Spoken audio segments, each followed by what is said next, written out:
अस्सलाम वालेकुम बच्चों, उम्मीद है कि आप सब खैरियत से होंगे। वीडियो स्टार्ट करने से पहले मैं चाहूँगी कि आप लोग मेरे चैनल को सब्सक्राइब कीजिए, ये वीडियो को लाइक कीजिए, अपने दोस्तों के साथ शेयर कीजिए और मुझे कमेंट में ज़रूर बताइएगा कि आपको ये वीडियो कैसी लगी। तो आइए बच्चों स्टार्ट करते हैं। आज हम ऑक्सफोर्ड गुलिलाला क्लास 5 की बुक का पेज नंबर 109 करेंगे। तो पेज नंबर 109 खोल लीजिए। तो बच्चों पेज नंबर 109 पे हमारे पास कहानी है हमारे पड़ोसी। तो आइए रीड करते हैं। सुनते हैं कि अच्छे पड़ोसी अल्लाह की नेमत हैं, लेकिन ये बात शायद हमारे पड़ोसियों ने नहीं सुनी। हम ये नहीं कहते कि हमारे पड़ोसी अच्छे नहीं हैं, सिर्फ आपके सामने एक नक्शा सा खींचते हैं, जिससे आपको अंदाज़ा होगा कि हमारे पड़ोसी कैसे हैं। अब ये अपने पड़ोसियों के बारे में थोड़ी सी मज़ाहिया कहानी लिख रहे हैं आगे। सबसे पहले मिर्ज़ा साहब को लीजिए। ये हज़रत रेडियो बजाने के बहुत शौकीन हैं, बल्कि यूं लगता है कि मार्कोनी साहब को रेडियो इजाद करने का ख्याल मिर्ज़ा साहब के ज़ौक़ शौक़ को देखकर ही आया था। अल्लाह झूठ ना बुलवाए तो 24 घंटों में से कोई 22 घंटे इनका रेडियो बजता है, बल्कि चीखता है।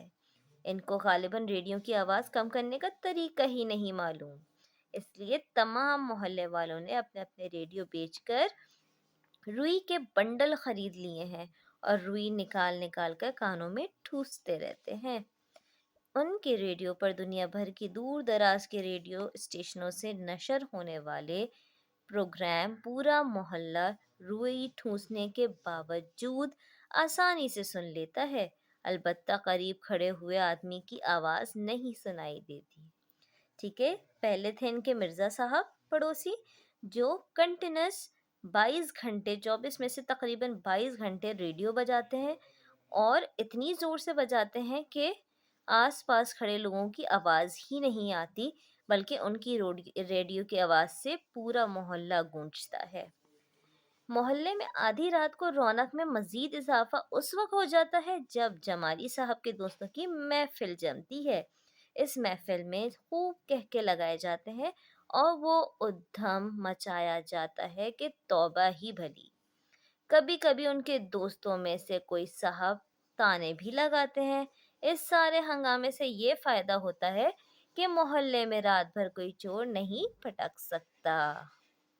यानी कि जमाली साहब अपने दोस्तों को लेकर रात भर महफ़िल लगाते हैं, बातें करते हैं, आपस में एक-दूसरे की बुराइयाँ करते हैं, खूब उधम मचाते हैं। अब कह कह रहे हैं कि इससे ये फ़ायदा होता है कि मोहल्ले में रात भर कोई चोर आ ही नहीं सकता। इस सारे शोर शराबे पर जलाली साहब अलबत्ता बहुत खफा होते हैं।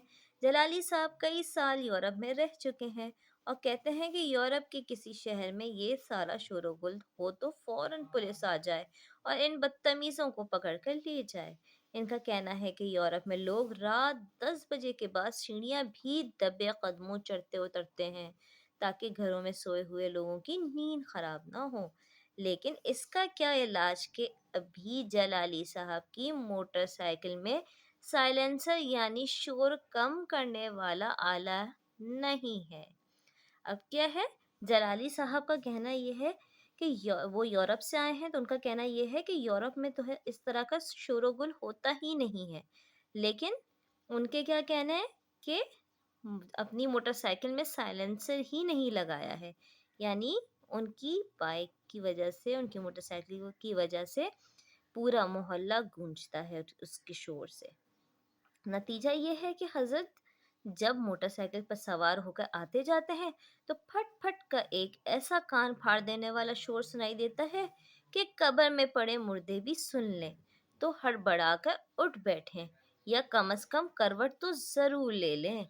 हमारा जी चाहता है कि इनसे पूछें कि अगर ऐसी मोटरसाइकिल यूरोप के किसी शहर में चलाई जाए तो क्या हो? क्या वहाँ पुलिस ऐसी बदतमीज़ों को इनाम देती है क्या? नाजुक साहब भी मज़े के आदमी हैं। उन्हें जानवर पालने का शौक है। इनके घर के बाहर एक बकरा, दो भैंसें और एक हिरन बंधा रहता है। घर के सहन में मोर और बत्तखें हैं और घर में किसी जगह तोते, चिड़िया, बुलबुलें और ना जाने कौन कौन से परिंदे पाल रखे हैं। गर्ज घर क्या है, अच्छा खासा चिड़ियाघर है। नाजुक साहब इन तमाम हैवानात की गलाजत और अपने घर का कूड़ा बड़ी पाबंदी से रोज़ाना घर से बाहर सड़क पर फेंकते हैं और फिर शिकायत करते हैं कि शहर में गंदगी बढ़ती जा रही है, लोग सफाई का ख्याल नहीं करते हैं, वगैरह वगैरह। ठीक है, अब नाजुक साहब क्या है, घर में इतने उन्होंने परिंदे और इतने जानवर पाल रखे हैं कि उसकी जितनी भी गंदगी होती है वो उठा के क्या करते हैं, बाहर सड़क पर फेंक देते हैं। हमारे एक और पड़ोसी तुफैली साहब की आदत है कि वो अक्सर चीज़ें उधार मांगते हैं, मसलन इस्त्री, अखबार, झाड़ू, बर्तन, किताबें, थोड़ी सी चाय की पत्ती, ज़रा सा आटा, सिर्फ एक अंडा, मामूली सा नमक, चुटकी भर काली मिर्चें वगैरह। और बेचारे अक्सर वापस करना भूल जाते हैं। एक दफ़ा वो हमारी बिजली की इस्त्री कई दिन तक इस्तेमाल करते रहे और हम बड़ी मुश्किल से मांग कर वापस लाए। तो अगले दिन मौजूद हुए, कहा, हमारी इस्त्री वापस कीजिए। खासी मगजमारी के बाद उन्हें याद आया कि वो इस्त्री उनकी नहीं, असल में हमारी थी, और काफ़ी अरसे से उनके घर में रहने की वजह से उन्हें अपनी लगने लगी थी। अब तो फैली साहब कौन थे, जो चीज़ें उधार पे ले जाते थे, और उधार पे एक दफ़ा तो स्त्री ऐसे लेकर गए कि उन्होंने वापस करने का नाम ही नहीं लिया। और जब उनसे मांगी गई तो उन्होंने क्या कहा कि ये तो हमारी स्त्री है।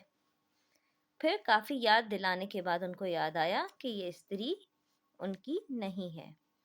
हमारे पड़ोसियों की फहरिस्त खासी लंबी है और इन सब की दिलचस्प आदात बयान की जाएं तो दफ्तर के दफ्तर भर जाएं, लेकिन हम ये सोचकर इस मजमून को ख़त्म किए देते हैं कि आखिर हम भी तो किसी के पड़ोसी हैं और हो सकता है कि इनको भी हमसे कुछ शिकायतें हों।